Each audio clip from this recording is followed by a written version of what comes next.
오늘 하나님의 말씀은 신약 성경 골로새서 2장 6절부터 8절 말씀입니다. 제가 가지고 있는 성경은 신약 성경 325페이지에 있습니다. 325페이지에 신약 성경 골로새서 2장 6절부터 우리 8절 말씀을 한번 읽어보겠습니다. 325페이지에 있습니다. 우리 다 같이 한번 합독을 해서 읽어보도록 하겠습니다. 시작. 그러므로 너희가 그리스도 예수를 주로 받았으니 그 안에서 행하되 그 안에 뿌리를 박으며 세움을 입어 교훈을 받은 대로 믿음에 굳게 서서 감사함을 넘치게 하라.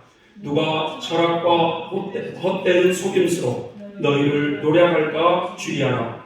이것이 사람의 유전과 세상의 초등학문을 쫓으며 그리스도를 쫓음이 아니니라. 아멘. 오늘 헛된 속임수를 주의하라 하는 이런 말씀으로 서로 은혜를 나누고자 합니다. 우리 골로새서는 전전주에 말씀드렸던 것처럼 이 사도 바울이 로마 옥중에서 이 골로새 교인들에게 쓴 편지가 골로새서입니다. 이 골로새 교회는 바울이 직접 세운 교회는 아니었습니다. 바울이 제3차 전도 여행 때 에베소에서 3년 동안 전도 사역을 하고 있을 때 아마 그 사도행전을 보면 그 투란노 서원에서 말씀을 증거할 때 전 아시아의 사람들이 들었다고 하는 이런 말씀을 볼 때 아마 이 투란노 서원에서 성령의 역사가 굉장히 강했지 않았나 이런 생각을 해봅니다. 그래서 이 에베소에서 3년 동안 전도 사역을 바울이 하고 있을 때 골로새라고 하는 지역에 살고 있던 에바브라와 이 빌레몬이라는 사람이 그 에베소까지 찾아가가지고 바울을 통해서 말씀을 들었어요. 그래서 말씀을 잘 듣고 깨닫고 돌아가서 에바브라라는 사람이 교회를 개척한 교회가 골로새 교회다라고 말씀을 드렸습니다. 근데 이 에바브라라고 하는 사람은 골로새서 1장과 4장에 보면 참 신실하셨던 목회자였던 것 같습니다. 1장에 7절에 뭐라고 말씀하냐면 이와 같이 우리와 함께 종된 사랑하는 에바브라에게 너희가 배웠나니. 골로새 교인들아, 너희가 우리 사도 바울과 함께 종이 된 에바브라에게 너희가 배웠지 않았느냐? 배웠나니 그는 너희를 위하여 그리스도의 신실한 일꾼이요 성령 안에서 너희 사랑을 우리에게 보한 자니라 라고 말하고 있어요. 또 골로새서 4장 12절 13절에 보면 이 에바브라가 너희에게 문하노니 저가 항상 너희를 위하여 애써 기도하며 너희로 하나님의 뜻 가운데서 완전하고 확신 있게 서기를 구하나니 그가 너희와 라오디게아에 있는 자들과 히에라볼리에 있는 자들을 위하여 많이 수고한 것을 내가 증거하노라 라고 말씀하고 있어요. 그러니까 이 에바브라라고 하는 이 사람은 바울이 그 에베소에서 3년 6개월 동안 복음을 전했을 때 특별히 투란노 서원에서 복음을 집중적으로 가리킨다는 그 소식을 듣고 그 먼 거리를 말이죠. 이 골로새와 에베소는 200km가 넘는다고 그랬거든요. 그 옛날에 그 먼 거리를 빌레몬과 함께 빌레몬과 함께 그 바울에게 성경 말씀을 배우러 다녔던 사람이었어요. 그렇게 성경 말씀을 잘 배우고 고향으로 돌아와서 이 빌레몬과 함께 골로새 교회를 세우게 됩니다. 그래서 그 골로새 교회의 목회자는 에바브라가 되고 빌레몬은 그 교회의 장로님이 되셨어요. 그래서 개척에서 성도님들 한 사람 한 사람이 신앙 안에서 잘 자라갈 수 있도록 애를 많이 쓰며 특별히 그 골로새 주변에 있던 라오디게아 지역과 히에라볼리라고 하는 지역까지 다니면서 복음을 열심히 전했던 사람이 에바브라라는 것입니다. 이처럼 이렇게 골로새 교회가 세워지고 난 후 몇 년이 지난 때 바울이 로마 감옥에 갇혀 있습니다. 그런데 그 감옥을 누가 찾아오느냐? 이 골로새 교회의 지도자였던 에바브라가 그 바울을 찾아가요. 그래서 이 에바브라가 골로새 교회에 문제가 있다고 하는 사실을 바울에게 알려줍니다. 선생님, 저희 교회에 문제가 있습니다. 네, 여러분, 이 지구상에 세워진 교회에 문제가 없는 교회가 있습니까? 없습니까? 네? 문제가 있어요? 없어요? 다 있죠, 문제가. 이해되시죠? 왜 그러냐? 여러분, 죄인들이 모인 교회이기 때문에 항상 우리가 사단의 유혹에 살아가고 있는 세상인데 문제가 없는 교회가 이 지구상에 어디가 있겠어요? 어느 교회를 보면 성도와 성도 간에 분쟁이 있는 교회가 있어요. 또 장로와 목회자 간에 분쟁이 있는 교회가 있어요. 사람들이 말이죠, 하나가 된다고 하는 것이 얼마나 어려운 줄 아십니까? 여러분, 가정에서도 하나가 됩니까? 너는 나, 너는 너, 나는 나. 이런 경우가 너무 많잖아요. 그 미국 테네시주에서는 오른발 교회가 있고 오른발 침례교회가 있대요. 오른발 침례교회. 교회 이름이 독특하지 않습니까? 오른발 침례교회. 그런데 교회가 이런 이름을 가지게 된 이유가 있는데 어느 날 교회에서 세족식을 했다는 거예요. 성도님들에게. 그런데 세족식을 하는데 어떤 성도님들은 왼발부터 시켜야 된다. 어떤 성도들은 아니다, 오른발부터 시켜야 된다. 이래가지고 성도들끼리 서로 싸웠다는 거예요. 그래가지고는 왼발을 먼저 시켜야 된다는 성도들이 이겼답니다. 그러니까 오른발을 먼저 시켜야 된다고 하는 성도들이 나가가지고 오른발 침례교회를 딱 세웠다는 거예요.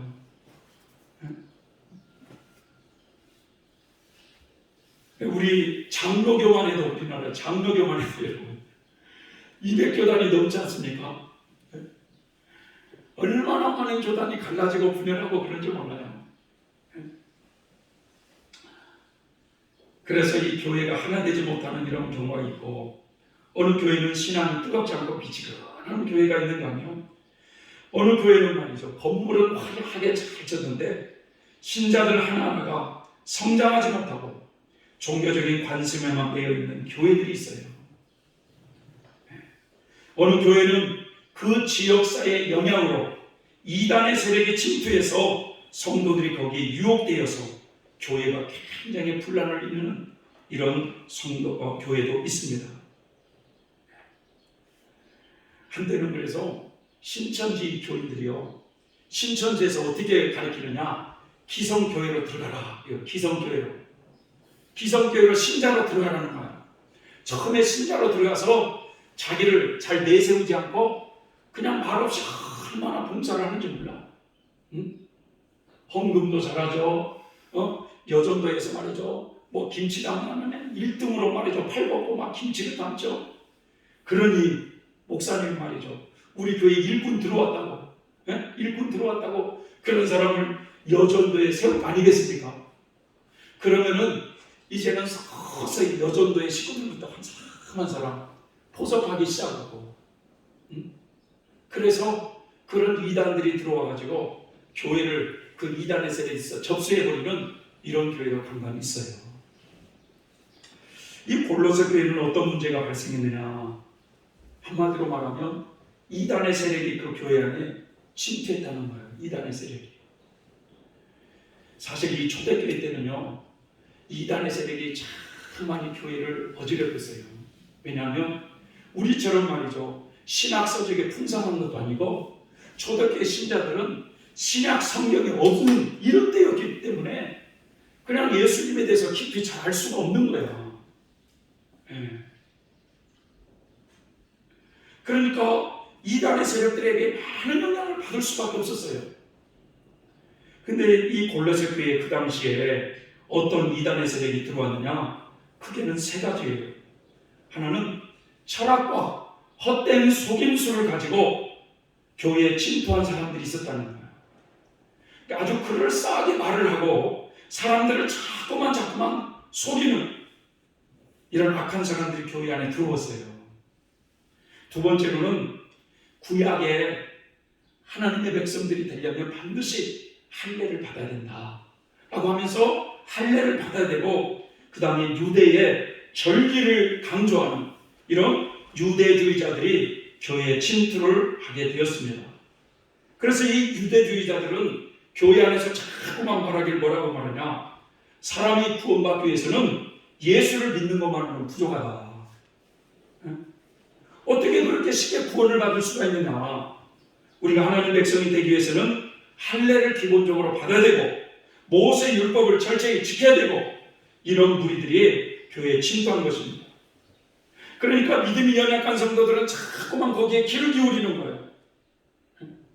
진짜 그런 것 같다. 왜냐? 이 골레셋 교회가 교회 이 시대만 해도 신약 성경이 없었기 때문에 그렇습니다. 그러니 신자들은 이 스승이 바르게 가르쳐주지 않으면 예수님에 대한 믿음이 흔들릴 수밖에 없는 그런 시대에 살았던 거거든요.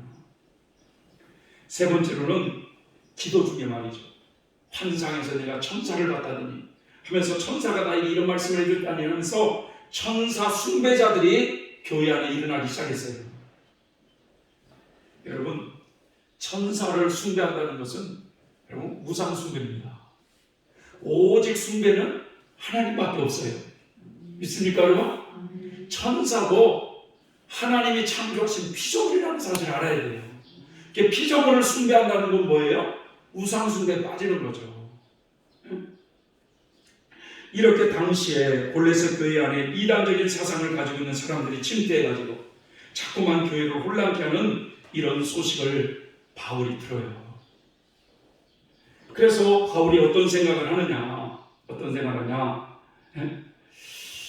바울이 그 골레셋 교회들이 예수님에 대한 예수님이 어떤 분인가를 잘 몰라서 이런 현혹되는 것이다 해가지고 그분이 기독론, 예수 그리스도가 누군가, 어떤 분이신가 이것을 집중적으로 골레셋 교인들에게 편지를 써서 투기고라고 하는 사람에게 이걸 갖다 주라고 하면서 이 골레셋 교인들에게 이 편지를 읽게 하고 더 나아가서 그 주변에 있는 라오디게아 교회에게도 이 편지를 읽게 하라 라고 바울이 그렇게 부탁을 합니다. 제가 오늘 여러분들에게 말씀을 드리고 싶은 건 오늘날 그러면 자 골레셋 교회에는 이런 이단들이 침투해가지고 성도들이 많은 유혹을 받았다고 한다면 오늘날 교회들이 유혹받고 있는 것은 무엇일까요? 오늘날 이 교회 안에 자꾸만 우리가 이 세상과는 떨어져 살 수가 없잖아요. 완전히 분리해서 살 수가 없잖아요. 우리가 이 세상을 접하면서 우리가 유혹받고 자꾸만 우리를 속이는 것이 뭐냐 이거예요. 몇 가지가 있습니다, 여러분. 첫째로는 가장 우리가 먼저 교회에서 유혹받고 있는 것은 우리도 이단의 유혹이죠. 이단의 유혹. 여러분, 이 땅에 교회가 세워지면서 2000년 동안 교회 안에는 많은 이단들이 교회에 침투해가지고 교회를 공략했습니다. 초대교회부터 지금까지 수많은 이단들이 있었어요. 그런데 여러분, 지금은 여러분들이 피부로 느껴지지는 못하지만 장차 대환란이 또 시작이 되면 전 3년반이 지나고 후 3년반이 시작이 될 때는요, 모든 성도들이 피부로 느끼는 것이 하나가 있는데 그것이 뭐냐? 온 인류의 구세주라고 하는 이단자가 나타난다는 거예요. 인류 역사 가운데 최고의 이단자가, 다시 말하면 그 이단 중에 이단, 인류 역사 가운데 최고의 이단자인 적그리스도가 등장할 것이라고 계시록 13장에서는 예언해 놓고 있어요. 인류 역사 속에 가장 강력한 이단자가 등장해서 여러분 자신이 구세주 행세를 한다는 거예요. 자신이 인류를 행복하게 할 구원주라고 말하며 등장하는 사람이 있다는 것입니다. 그런데 이때 전 세상 사람들이 그를 믿고 따르게 되어 있다는 사실이에요. 그래서 이때가 되면 예수님을 구원주로 믿고 신실하게 신앙을 지키려고 하는 사람들이요, 진짜 이단 소리를 들어야만 되는 거예요. 그때 사도 바울을 말이죠, 이단의 계수라고 했던 것처럼 이제는 그때는 이단자 아닌 구세주가 왔다고 해도 거기에 동조하지 않냐고 오직 자기는 예수 그리스도 한 분만을 믿는다고 하는 사람들을 진짜 이단자라고 낙인을 찍는다 이 말이에요. 이 적그리스도는 처음에는 얼마나 온유하고 인자하게 사람들을 설득하는지 몰라요. 그런데 이 자신의 말에 점점 동조하지 않으면 교회를 핍박하게 되고 성도를 가차없이 죽이라고 명령을 내리게 되어 있어요. 그래서 이 성경은 이단자가 42달 동안, 즉 3년 6개월 동안 온 세상을 지배해서 온 세상은 그를 섬기니까 온 세상이 우상 숭배에 빠져버린다는 거예요. 온 세상이. 하나님은 여러분 이 적그리스도라고 하는 이런 미혹의 영을 허락하셔서 알곡과 쭉정이를 고르기 시작합니다. 적그리스도를 통해서 순교자들의 수를 채우기 위함이기도 합니다. 이것이 성경에서는 하나님의 비밀이라고 말씀하고 있어요. 적그리스도를 등장시키는 것도 하나님의 비밀이래요. 여러분 비밀이라고 하는 건 뭐예요? 감춰둔 거잖아요. 감춰둔 거. 하나님의 넓은 계획이 구원 아래 그걸 비밀로 다 감춰뒀다 이거예요. 오늘날 우리 한국에만 해도 많은 이단자들이 많은 사람들을 유혹하고 있습니다. 신천지 이만희 교주, 이 사람은 말하길 자기가 보혜사라고 해요. 보혜사. 그럼 보혜사라는 의미가 뭡니까? 우리를 보호해주고 은혜를 베풀어주고 죄를 사해준다는 게 보혜사라는 뜻이거든요. 근데 무슨 죄인인 주제에 죄를 사해줍니까? 그냥 보혜사래 보혜사. 자신이 영생을 주는 사람이래. 그렇게 많이 배운 여자 대학생, 그 어느 여학생이 그 신천지에 빠져가지고 어느 기자가 그렇게 그 여학생에게 물어요. 이만희 교주가 당신에게 영생을 주는 것을 당신은 믿습니까? 라니까 믿습니다라는 믿습니다.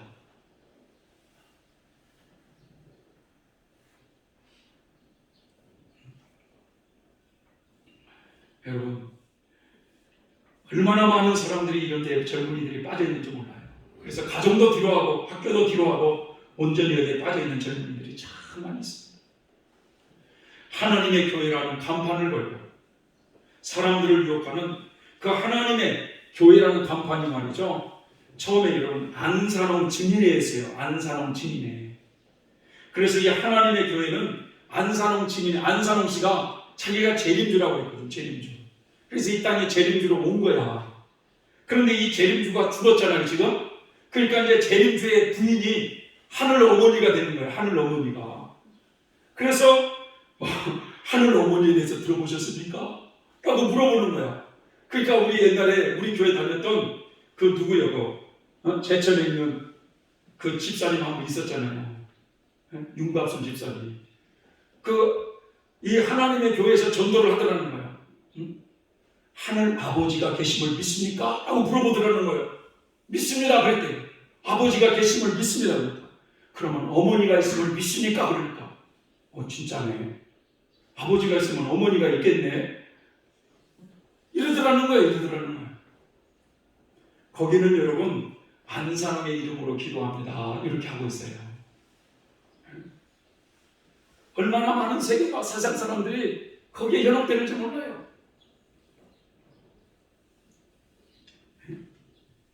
통일교 문성년 교주, 전 세계적으로 통일교 교인들이 얼마나 많습니까?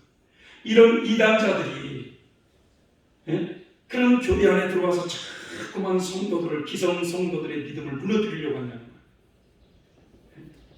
그런데 이보다 더 강력한 전 세계적인 인물로 등장하는 인물이 대환란 때 이 적그리스도가 등장한다는 거죠.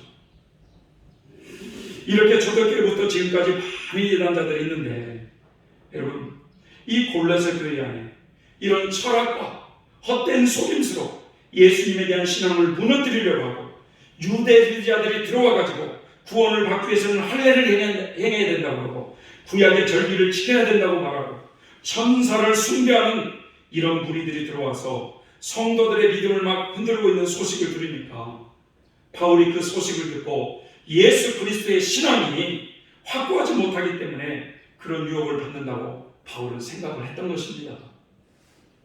여러분 죄에서 우리가 구원을 얻는 데는 구원받고 천국에 가는 데는 예수님 한 분이면 충분한데 예수 그리스도에 대한 신앙이 약하기 때문에 이단의 유혹에 흔들리고 있다는 생각을 하게 된 거예요.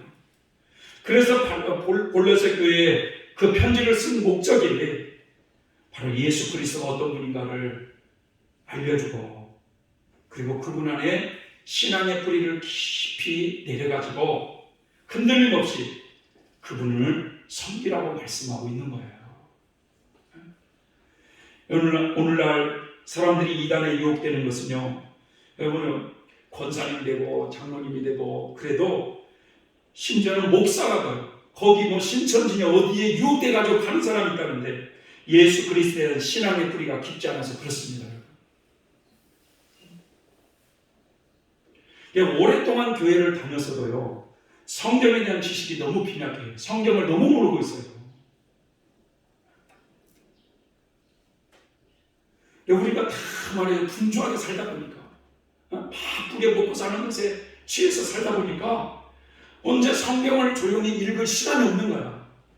기도를 조용히 언제 할 시간이 없는 거예요. 그러니까 단순히 교회 와가지고 주일날 말씀 한번 듣고 주중에 그냥 또 분주하게 살고 이러다 보니까 성경에 대한 깊은 지식이 없어요. 그러니까 사람들이 많이 유혹되는 거야. 네? 여러분, 이 마지막 때일수록 여러분 우리들의 믿음을 무너뜨리려고 얼마나 헛된 속임수들이 여러분 많이 역사하는 줄 우리는 영적으로 깨어있어야 돼요. 우리가 조금만 영적으로 깨어있지 않으면 이 사단은요 금방 우리를 틈타게 되어 있어요. 그래서 오늘날 우리 교회들에게 유혹되고 있는 이런 속임수, 첫 번째로는 이단의 유혹을 경계하라 이거예요. 이단의 유혹. 두 번째는 뭐냐? 여러분, 세상이 지금 어떤 식으로 돌아간가 하십니까? 절대 진리라는 건 없다라고 말을 하고 있어요. 절대 진리는 없다. 21세기 우리들이 살고 있는 시대를 무슨 시대라고 정의를 하고 있느냐? 포스트 모더니즘 시대라고 말을 해요. 좀 어렵죠? 포스트 모더니즘. 이 포스트 모더니즘 저도 헷갈리네요. 이 포스트 모더니즘이 이게 뭐냐? 원래 문학하고 예술계에서 등장하는 용어였는데 기존의 형식을, 기존의 것을 완전히 거부하는 거예요. 그러면서 개인의 독특성, 차별성을 강조하면서 등장하는 이런 뭐라고 할까, 사상입니다. 그래서 이 시대의 특징 중에 하나가 뭐냐? 절대 진리라는 건 없다 이거예요. 절대 진리를 거부해요, 사람들이. 그러면서 여러분, 세상이 점점 어떻게 되느냐? 이 진리라고 하는 것은 상대적이다. 절대 진리라는 건 없고, 그러면서 이 포스트 모더니즘 시대의 사람들이 이해와 관용을 중시해요. 이해와 관용. 참 중요한 말씀 같잖아요. 이해와 관용. 그러면서 동성애자까지도 다 품어야 된다. 이렇게 이제 등장하고 있어요. 물론 동성애자가 우리 교회에 와가지고, 목사님, 제가 이만저만해서 우리 이번에 결혼을 좀 하게 됐습니다. 좀 결혼식 주례를 좀 해주세요. 라고 한다면 저는 아마 당신들이 동성애자로 그렇게 산다고 한다면 저는 못 해줍니다. 아마 그럴 것 같아요. 왜냐? 남자가 남자끼리, 여자가 여자끼리 이렇게 가정을 이루어서 산다는 것은 하나님의 가정스럽게 보기 때문에 그렇습니다. 동성애자를 사랑해야 되는 것은 맞아요. 그러나 그 사람이 여전히 나는 이렇게 동성애자로 살 겁니다 라고 하면 어떻게 해야 되겠어요? 당연히 어떻게 해야 될까요? 교회에 여전히 나오는데 여전히 그런 것을 끊지 않고 즐기며 산다고 그러면 어떻게 되겠어요? 교회에서 추방을 해야 될까요? 안 해야 될까요? 추방을 해야 됩니다. 그것이 죄라는 인식을 심어줘서 그것을 버리려고 몸부림치면서, 그런데요, 우리가 몸부림치면 하나님은 반드시 도와주게 되어 있다는 사실이에요. 성령이 죽어 있습니까, 여러분? 살아 역사하셔서 그렇게 하나님의 도우심을 간구하는 사람에게 역사하는 하나님 아니십니까?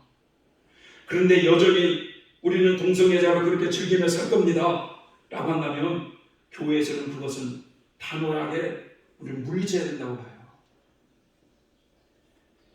여러분, 그러다 보니까 여러분 지금 세상은 참된 진리라고 하는 것은 없다, 상대적인 진리다 하면서 여러분 기독교만이 참된 진리라고 말하지 말고 불교, 힌두교 이런 곳에서도 진리가 있을 수 있다라고 하면서 서서히 여러 종교들을 인정하고 포용해야 된다고 하면서 등장하는 것이 뭡니까? 종교 다원주의가 등장하게 된 거예요. 그들이 주장하는 것은 근본적으로 종교라고 하는 것은 하나다는 거예요. 그래서 기도를 해도 말이죠, 어떻게 하느냐? 참 희망측해요. 모든 기도를 이렇게 해가지고 예수님, 공자님, 부처님의 이름으로 기도합니다. 이렇게 하는 거예요. 엊그저께 저 명동성당에 어느 그 주교님이 선정을 하셔서 돌아가셨어요. 그래가지고 이 명동성당에 그 유리관에다가 그 주교님을 다 넣어가지고 모르겠어요. 장례식을 집전했는지 모르겠는데, 아니 왜 스님을 많이 초청해가지고 스님이 앞에 쭉 서가지고 목탁을 두들리면서 남이 아울 탑을 하면서, 그런데 말이죠, 그 댓글에 뭐라고 하면 너무나 종교가 아름답습니다. 너무나 이렇게 하나 되는 일치를 보니까 너무나 아름답습니다. 이런 댓글이 너무나 많이 있더라고요.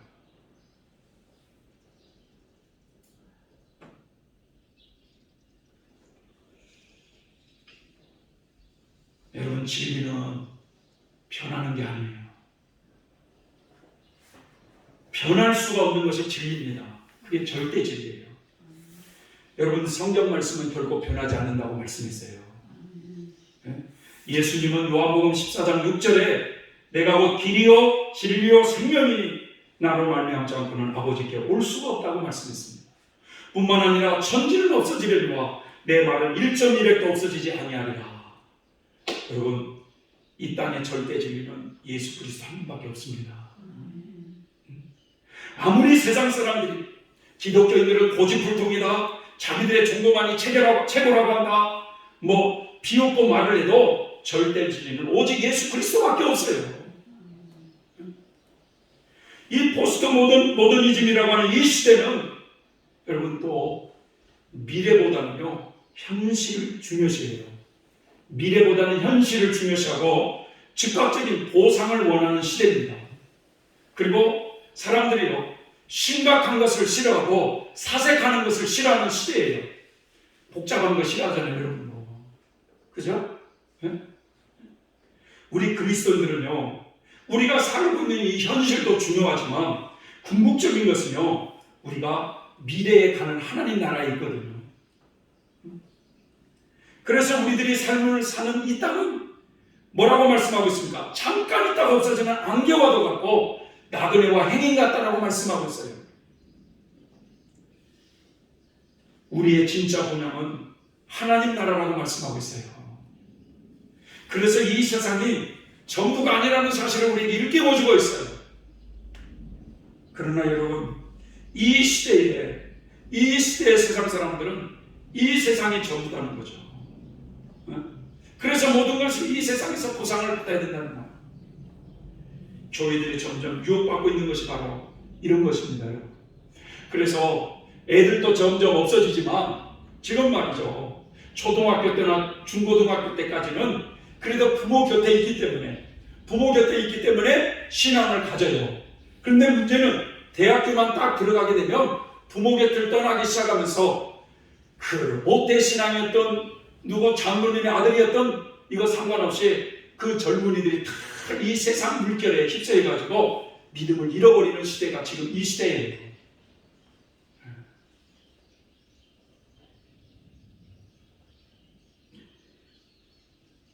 사람들은 절대 진리를 거부하고 있어요. 현실만을 중요시하다 보니까 우리 그리스도인들이 자꾸만 여기에 유혹되어 가고 있습니다. 성경은 말이죠, 오늘 말씀에 헛된 속임수에 빠지지 말라고 경계하고 있어요. 이런 헛된 속임수에 빠지지 말라고 경계하고 있어요. 자꾸만 우리의 귀를 즐겁게 하는 것에 경계를 하고 있어요. 디모데후서 4장 3절 4절에 뭐라고 말씀하고 있느냐. 말세가 되면요, 사람들이 참된 진리를 들으려 하지 않고, 잘 보세요. 말세가 되는 사람들이 참된 진리를 들으려 하지 않고 오히려 자기를 즐겁게 해주며 마음에 드는 말만 하는 선생들을 찾으려는 때가 올 것이라는 거예요. 그들은 진리의 귀를 기울이기보다는 거짓된 이야기와 가르침을 따를 것입니다라고 말씀하고 있어요. 그러니까 말이죠, 참된 진리를 들으려고 하지 않아요. 자신의 정욕을 부추겨주는 그런 말을 더 중요하고 들으려고 하는 때가 온다는 거예요. 내 귀를 즐겁게 하는 거. 자꾸 우리들의 정욕을 부추겨주는 이런 말에 귀를 막 기울인다는 거예요.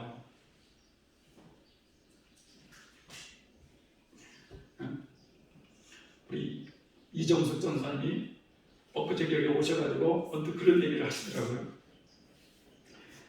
사도 요한 당시 사도 요한 누군지 아시죠?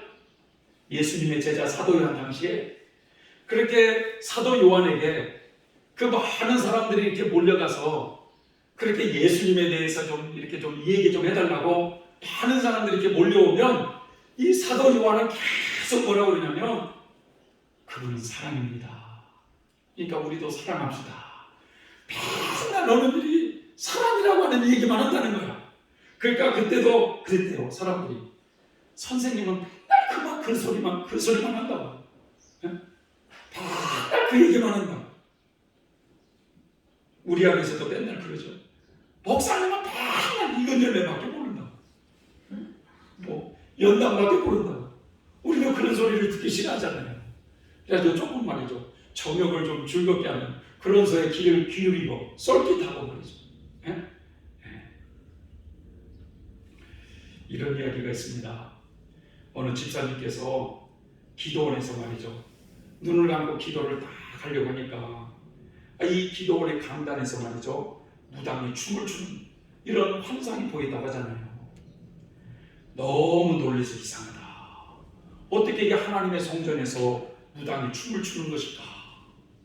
이것이 무엇일까? 하는 것이 말이죠, 이 하나님의 교회 강단에서 순수한 하나님의 말씀이 선포되지 못하고 세상적인 이야기나 기복적인 이야기들을 많이 하게 될 때 하나님은 무당이 굿하는 모습으로도 보여지기도 한다 이거예요. 그래서 강단이 중요하다는 거예요. 강단에서 하나님의 빛이 밝게 증거되기를 하나님은 원하고 있다는 거예요. 그래서 성도들이 어둠에 끼어있는 것들이 빛으로 말이죠, 어둠이 물러가서 영적으로 강건해지고 건강해지길 원하는 것이 하나님의 마음입니다. 성도 여러분, 기독교의 진짜 신앙은요, 여러분 좁은 길이에요. 천국 가는 길이요, 넓고 많은 사람들이 몰리는 길이 아니라 그 영생의 길은 좁고 협착하여 찾는 이가 적다고 했습니다. 그래서 우리의 귀를 즐겁게 하는 이런 헛된 속임수에 빠져서는 안 된다는 거예요. 마귀는 거짓의 악입니다. 얼마나 우리를 잘 속이는지 몰라요. 그런데 그 마귀가 지금도 우는 사자와 같이 두루다니면서 삼킬자를 찾고 있다고 말씀하고 있어요. 그럼 세 번째, 교회들이 지금 유혹받고 있는 것이 뭔지 아십니까? 세 번째로 돈입니다. 돈. 만몬 숭배예요. 코로나 사태가 장기화되면서요, 사람들이 이 경제적인 어려움으로 엄청 스트레스를 받아요. 그리고 분노 조절 장애, 이 분노 조절 장애로 인해서 쉽게 화를 내면서 분노를 표출하고 있다는 거예요. 사람들의 마음이. 전 세계적으로 코로나에 걸린 사람들이 얼마나 된가를 봤더니 1억 8천만 명이더라고요. 1억 8천만 명. 네? 여러분, 전 세계가 지금 한 75억 정도 인구가 되는데 그 전 세계에 지금 75억 중에 1억 8천만 명 정도가 코로나에 걸렸어. 그런데 우리가 계시록을 공부해서 알듯이 전 3년 만에 세계 3차 대전이 일어나면 여러분 몇 명이 죽는다고 했어요? 3분의 1이 죽는다고 했으니까 약 25억 정도가 사람이 죽게 돼 있어요. 거기에 비하면 지금 코로나는 아무것도 아니지. 이 코로나로 인해서 죽은 사람이 몇 명인가 봤더니 300만 명 정도가 돼요. 300만 명. 300만 명 정도면 아마 저 부산시 될려나 모르겠네요. 적은 숫자가 아닙니다. 요즘 계속 말이죠. 신종 코로나가 또 일어나가지고 사람들이 말이죠. 계속 불안해가지고 이게 언제 끝날지도 몰라요. 지금 이게. 그래서 교회 역시도 이 교회 역시도 1년 넘게 지금 우리처럼 이렇게 대면 예배가 지금 안 이루어지잖아요. 그러다 보니까 영적으로 많은 어린 성도들이 떨어져 나가고요. 모일 수가 없다 보니까 교회도 재정적인 어려움으로 사역자들을 그냥 강제 퇴직시키는 거예요. 강제. 생활고에 그래서 힘든 사역자들이 주중에 택배기사, 뭐 대리운전 이런 것들로 너무 많다고 그래요. 그래서 겨우겨우 생계를 지금 유지해가고 있는 수준이라고 합니다. 심지어는 말이죠. 많은 교회들까지도 경매로 나가고 있다고 그래요. 그런데 이단들이 이런 교회를 접속을 잘한대요. 왜 그러냐? 이단들은 교회에다가 교회 양 재산을 다 바치거든, 바쳐. 자기의 모든 것을 다 바치거든. 여러분, 코로나가 언제 끝날지 알 수 없어요. 근데 우리는 이런 시대에 지금 우리가 여러분 큰 어려움 없이 살아갈 수 있는 비결이 뭘까? 비결은요, 여러분 단순하게 살아야 돼요. 이제 단순하게. 그러니까 이 단순하게 살아가기 위해서는 이 탐심의 마음을 버려야 돼요. 탐심의 마음. 이 탐심이 뭡니까? 우상숭배라고 그러잖아요. 욕심의 욕심. 이 세상에 대한 허영심을 버려야 돼요. 허영심. 사람이 욕심이나 말이죠. 허영심만 버리고 살아도 여러분 얼마든지 행복하게 살 수 있어요. 성경에 보면 이 욕심이 잉태한 즉 죄를 낳고 죄가 사망을 낳는다고 말하고 있지 않습니까? 이 자본주의 사회에서는 이 돈이 엄청난 걸 발휘하고 있기 때문에 이것이 이 교회 안에서도 점점 말이죠. 사람들이 여기에 우상화에 빠지고 있어요. 지금 이 사람들이. 그래서 사람들이 말이죠. 돈이면 최고잖아. 돈이면 다들 돈이면.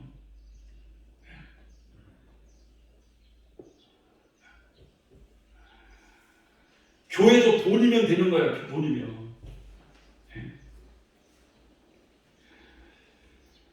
그런데 참 우리 교회는 어려움 속에서도 말이죠.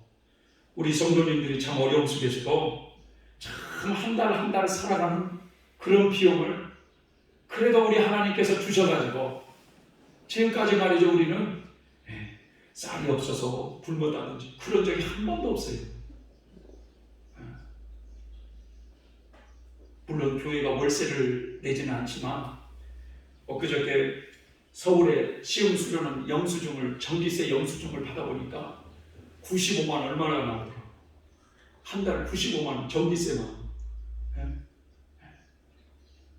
그 덩치가 크니까 덩치가. 우리도 마찬가지 우리 교회도 말이죠. 한 달 이 전기세만 해도 여러분 겨울에는 50만 원 정도 나와요. 여러분 덩치가 더 클수록 어려운 거예요 이게. 그래서 여러분 이 코로나가 언제 끝날 줄을 모르거든요. 그래서 우리가 삶이 힘들어지고 있는 이 세상에 갈수록 우리가 이 살아남을 수 있는 비결은 단순하게 사는 겁니다. 단순하게. 그래서 우리 성도님들도 좀 바라기는 사업을 너무 크게 돌리지 마세요. 사업을. 여러분 소유가 많아지면 많아질수록 여러분 사람은 행복해지는 것이 아니라 더 많은 신경과 고통을 받게 되어 있는 게 인간이에요.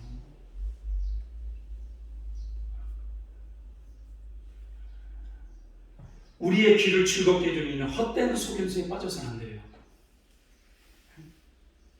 성도는 기도로 움직이고 기도로 살아야 될 줄 믿습니다. 예? 엊그제 말이죠. 그 서울에 연합수도에 모임이 있었는데 그 강원도 태백에 있는 예수원 있지 않습니까? 예수원? 그때 저기 토레이 신부님이 이제 돌아가시고 그분의 아들 대신 벤 토레이 신부님이라고 하는 아들이 이어받아서 그걸 하고 있는데 그분이 오셔가지고 이렇게 강의를 해주시는데 자기는 이 한국에 와서 이 태백에 살아도 북한에 대해서 전혀 생각을 하지 않았던 사람이래요. 그런데 어느 날부터인가 이 북한에 대해서 생각을 하게 하시더니 북한만 생각을 하면 그렇게 걷잡을 수 없는 눈물을 하나님이 주시더래요. 그러면서 이 자신에게 말이죠, 강한 성령님의 강한 감동의 말씀이 뭐냐면 북한이 곧 열릴 것 같다는 거야. 문이 김정은의 이 체제가 무너질지 뭐 쿠데타가 일어날지 모르겠지만 그 옛날에 여러분 저 이스라엘의 동방의 예루살렘이라고 할 정도로 저 이스라엘의 오순절에 성령이 강림 임할 때 막 뒤집어지는 역사가 있었잖아요. 오순절 성령 임할 때. 그런데 교회사에 보면 그 예루살렘에 임했던 성령의 역사가 그보다도요 평양에서 임했던 성령의 역사가 더 강했다고 해요.